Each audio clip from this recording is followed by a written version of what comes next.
Dear student, this is Mukul Lal and you are watching my YouTube channel E-Chemistry पाठशाला। तो बच्चों, आज हम क्लास 11 के first chapter some basic concept of chemistry को continue कर रहे हैं। तो लेक्चर 1 में हम एक्सप्लेन किए थे कि व्हाट इज द मोल, मोल होता क्या है, और हम भी ये भी समझे थे कि हम मोल को कैसे कैलकुलेट कर सकते हैं। अब मोल को कैलकुलेट करने के पास हमारे पास 3 टेक्निक थे, on the basis of mass, on the basis of volume और on the basis of particle. I hope आपको याद होगा, on the basis of mass पे हम कैसे कैलकुलेट कर रहे थे mole, mole equal to mass of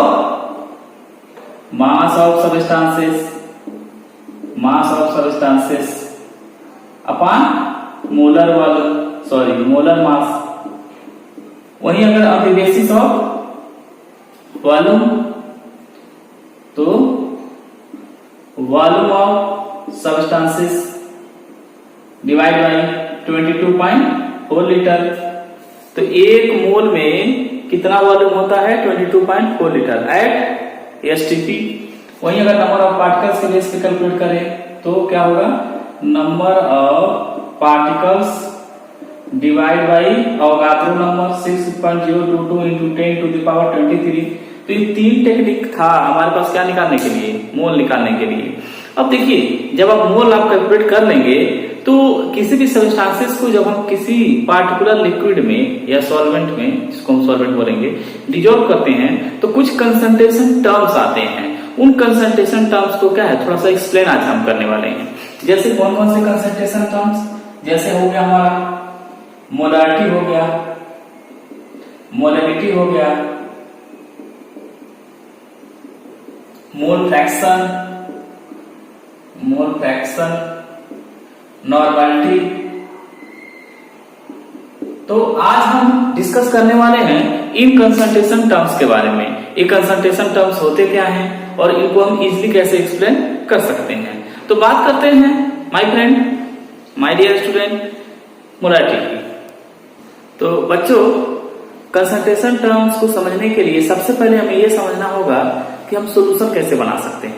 तो देखिए, सॉल्यूशन बनाने के लिए हम क्या करते हैं, when solute dissolve in solvent form solution. अब सॉल्यूट क्या है, जो लेस अमाउंट में होता है उसको हम क्या बोलते हैं, सॉल्यूट।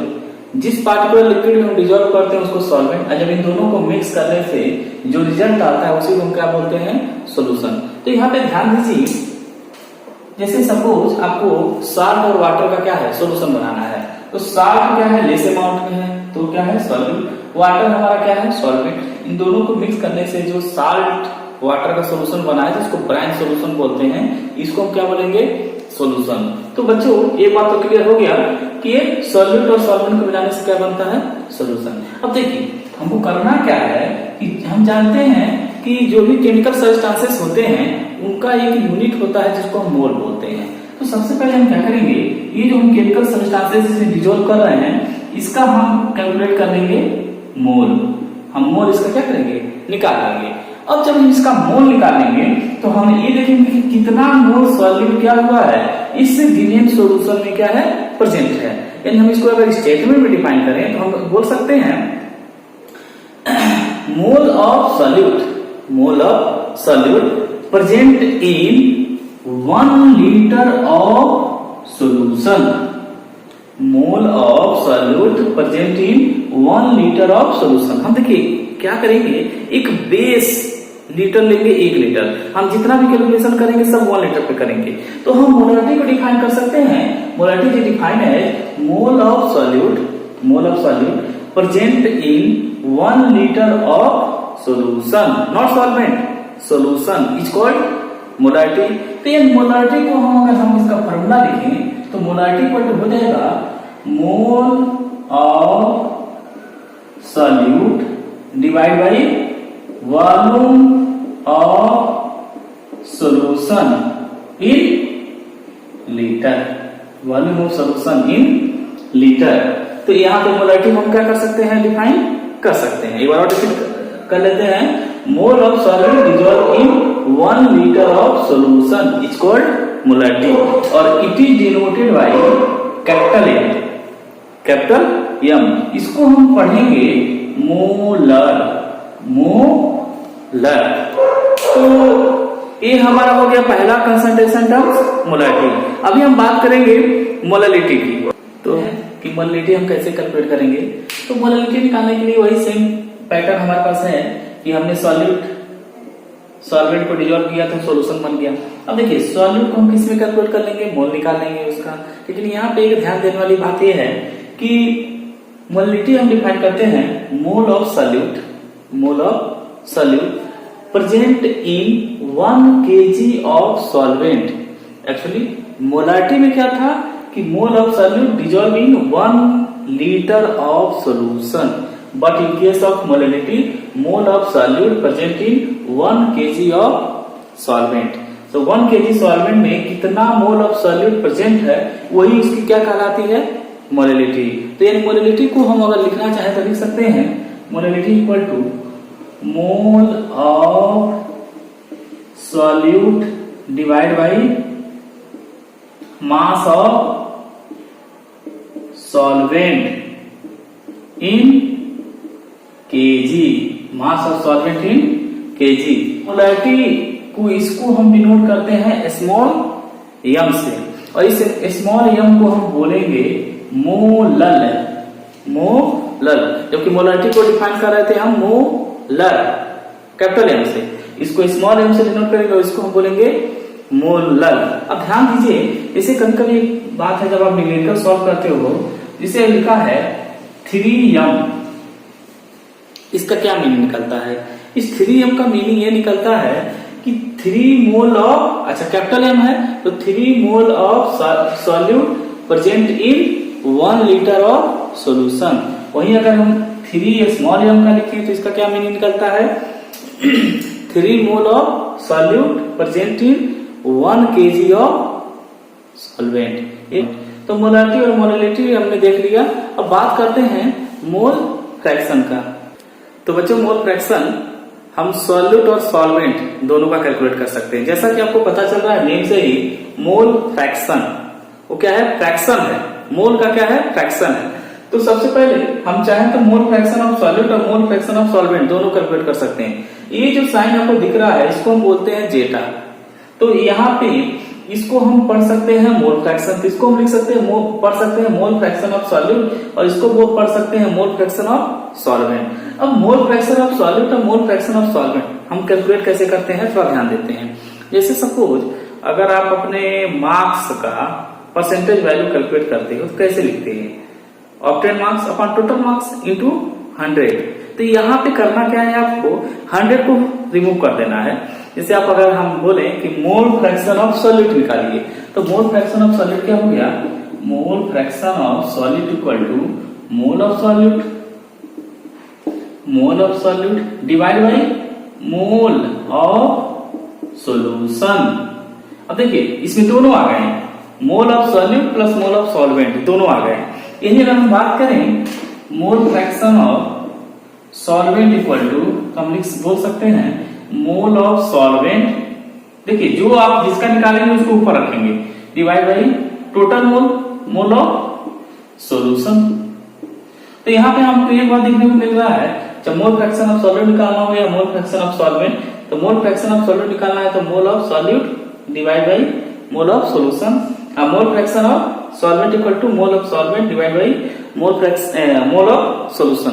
अगर आप ध्यान दो, अगर हम इन दोनों का समेशन करें, देखते हैं कितना आता है, mole fraction of solute plus mole fraction of solvent equal to, इन दोनों को अगर ऐड कर दें तो mole of solute divide by mole of solution plus mole of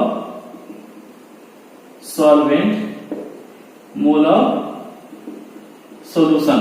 अगर आप इसको सॉल्व करें तो आ जाएगा mole of solution, denominator equal है तो mole of solute plus mole of solvent equal to क्या लिख सकते हैं, मोल ऑफ सॉल्यूशन। अब मोल ऑफ सॉल्यूशन कैंसिल हो जाएगा, क्या आ जाएगा 1। इसका मतलब ये निकलता है कि टोटल जो मोल फ्रैक्शन है वो क्या है, इसका आंसर 1 है। यानी अगर हम बात करें कि mole fraction of solute plus mole fraction of solvent equal to क्या हो जाएगा 1। ये इंपॉर्टेंट रिजल्ट है। अब देखिए सपोज अगर किसी सोल्यूशन में आपको दोनों कैलकुलेट करने के लिए दे दिया तो आप एक कैलकुलेट करके इस रिलेशन का यूज करके क्या कर सकते हो, दूसरे का भी कैलकुलेशन कर सकते हो। सपोज अगर इसको कैलकुलेशन किया और 0.6 आ गया तो मोल फ्रैक्शन ऑफ सॉल्वेंट क्या हो जाएगा, 1 में से आप माइनस कर लेंगे तो 0.4 हो जाएगा। अब जैसे देखिए इससे आपको पता चल गया कि दोनों को ऐड करने पे 1 आता है।